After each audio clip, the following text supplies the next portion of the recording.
Hi guys, i-share lang nako sa inyo ang paniudto namo ni MJ. Ang akong gihimo guys, nagkuha ko og slice nga isda, any kind of isda, basta isda. So ang akong gipili malasugi.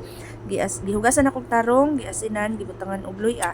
Then after that, gimarinate gamay, set aside sa pikas nga plato, nagandam ko og carrots, bagyo beans, gibutangan nako og oyster sauce, gibutangan nako og olive oil, gibutangan nako og gamay nga salt to taste, gibutangan nako og black pepper powder, gibutangan pa gyud nako og mais nya pagkahuman ana gi-mix nako gihalo-halo kay para manuot gyud didto sa gulay ang lasa sa mga spices na ako ang ibutang guys.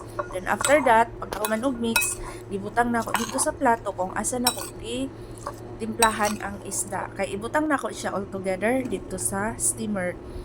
Then after that, 6 to 7 minutes lang ang hulat gikan pagbukal. Okay na, luto na na. Anya, medyo na ano lang ako overcook lang gamay pero at least sige lang gamay raman. And then sa pikas nga plato nagandam ko og rice, tulo ka kutsara. Then pagkahuman og butang sa rice og naluto na tong gi-steam na ko, ibutang na nako dito sa plato kung asa na ko ibutang ang rice. Kay andam naman siya. So ang ako ading gipili is belly nga malasugi. I like belly. Yeah, tasty kayo siya. So thank you for watching. Bye-bye.